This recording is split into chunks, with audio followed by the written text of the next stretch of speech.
certainly throughout this book, one of the things I've learned is that not to undervalue the apprenticeship style of learning. It's almost preferable in a lot of cases, I think where possible.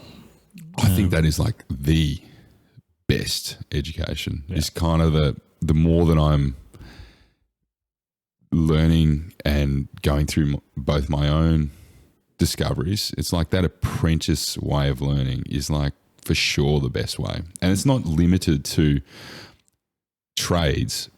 No, it's not limited to the traditional forms of apprenticeships. It's anything. It's a little bit dependent on, I've done some thinking about this, and I think it's a little bit dependent on complexity and risk, I think. So, for example, you're not going to, what's the best way to teach someone to play basketball? I think I've talked about this before, but you're not going to sit them in a lecture theatre and explain how to bounce the ball. You're going to throw them a basketball and go shoot some hoops, aren't you? But that's also not super complex. It can get complex as you go into the game, but, you know, the fundamentals. And secondly, it's low risk, you know. You're not going to teach someone to free rock climb by, say, up you go, head to Yosemite and climb the dorm wall, you know. Secondly, and you're also not going to say, grab a scalpel and head into brain surgery, but see if you can work it out, because the downside's too high. Yeah, but you might, but I think you can still, so in the trade school, right, you're not going to start by building a house.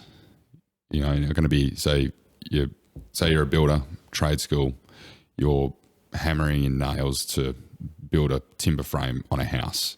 You're not going to be starting on a house. So I think in a similar vein, you can build the blocks. Yeah. And well, I guess that you could say that that's a bit like cutting up a cadaver. Correct. As an example of starting down that way. You should be leaning into that as much as possible. But you also need to know a whole heap of theoretical knowledge too. And that's the same with engineering in some aspects, is that you need to know, you know, the principles behind it to make effective decisions too. And this is I think the really interesting thing is that he believes that people should go from practice to theory and not theory to practice. Because when you go from theory to practice, his concern is that you've basically blinkered your way and your way of thinking, your model of the world and how things operate in that particular area. And so you are unable to see things in another way. Whereas if you're immersed in it, you have the opportunity to draw your own critical conclusions and then come out from it looking at it from a more theoretical point of view and have criticism or, you know, a point of view against it, which is amazing. How do you know when you know something?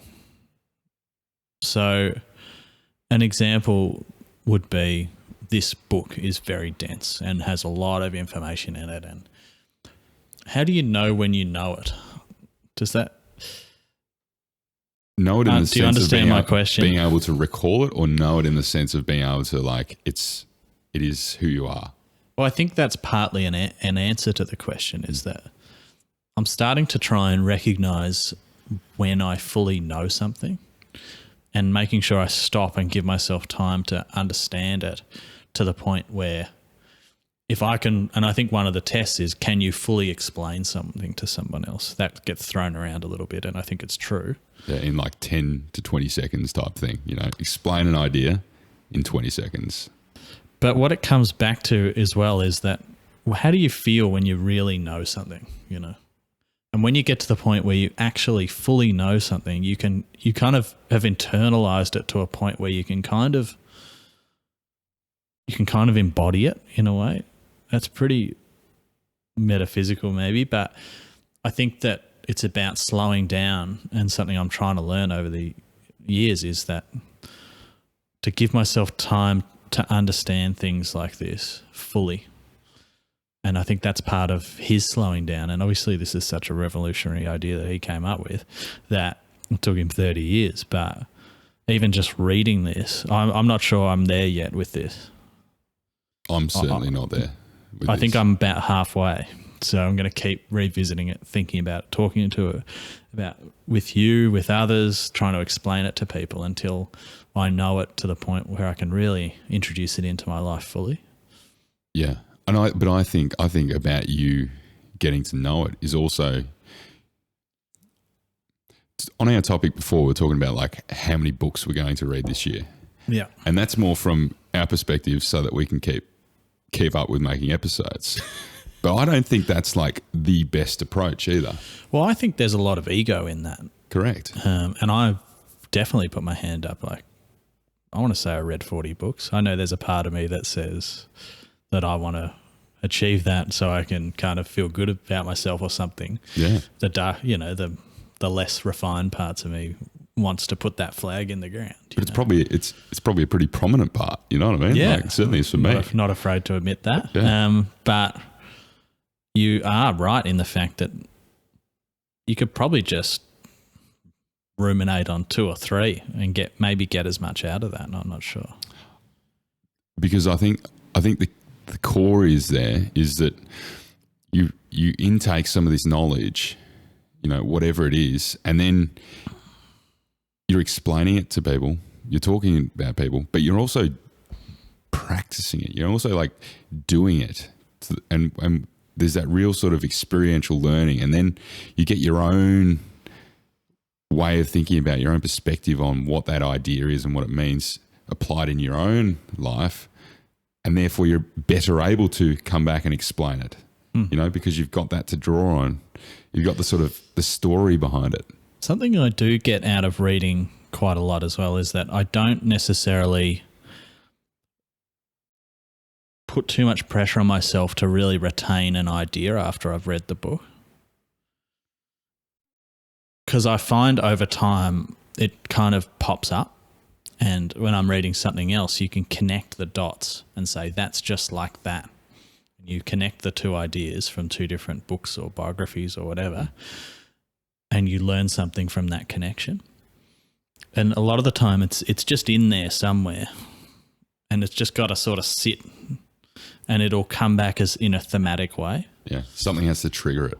But a lot gets lost too, and I want to try and make sure, how do you get the most out of this? I don't know, you just keep going, I think. Interesting quote. Most sciences came from technology, not technology coming from science. So this is at the core of his apprenticeship. Doing is learning. And pretty out there. Like, yeah. When I initially heard that, I was like, what? Yeah. No. But I guess a classic example of it is when we were back running around the fields and starting to look at moving around a little bit faster, and we wanted to get off our legs. I don't think we exactly invented the wheel by planning and designing office a wheel drawing.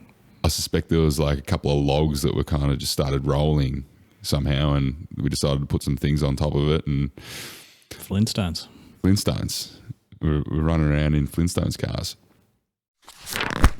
So the reason he calls Black Swan events is that throughout the years when the Europeans were still in Europe, the white swans were around, and it was thought that all swans are white. But when they actually travelled down to Australia and Oceania and those sort of regions exploring, they discovered that there were black swans. And then all of a sudden, not all swans were white. There were black swans as well as white swans. And it's kind of representative of his ideas of hidden risk, hidden items, and all swans are white until there is a black one. And so, but black swans always existed, we just hadn't observed them. So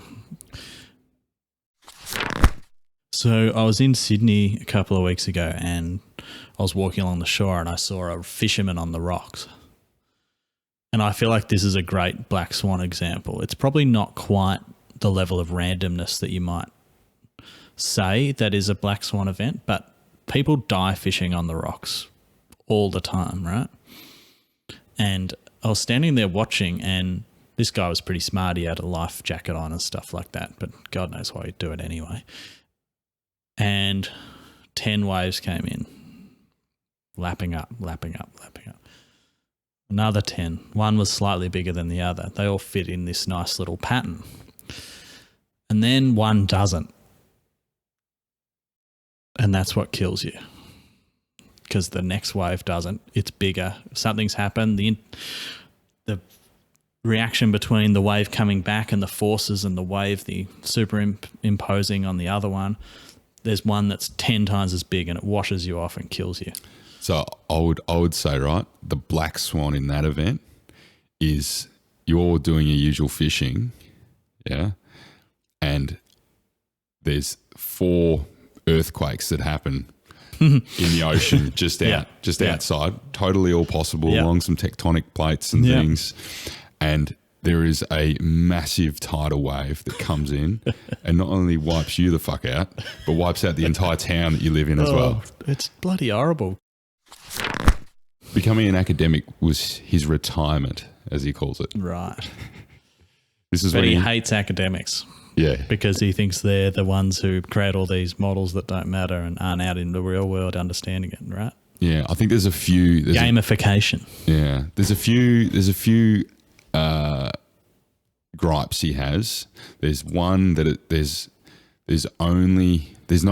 he sees there's no risk. Sure, there's risk, but he's very he uses a lot of hyperbole in how he speaks. So he says there's no risk in academia because you're only judged by your peers. You're not skin in the game. There's no skin in the game. You're not in there.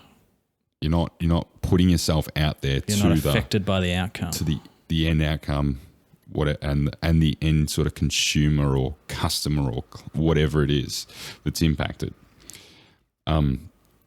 He also talks about that the other issue is because there's a lot of people in that game that have pursued these things for decades. What do you think the chances of someone pursuing something for decades and then going, oh, all my work was a load of shit? Oops. Too much ego. Yeah. Plus, there's like, if you look at the talking heads on TV that are academics or whatever, there's actually no, economists are a great example. There's no real penalty for being wrong. No one, CNN don't call them up next week and get them back on and go, hey, yeah, what you told me was complete rubbish. Yeah, that doesn't happen. You just get to have the hot take and move forward, because it's kind of... So, yeah, there is no skin in the game feedback loop in that either.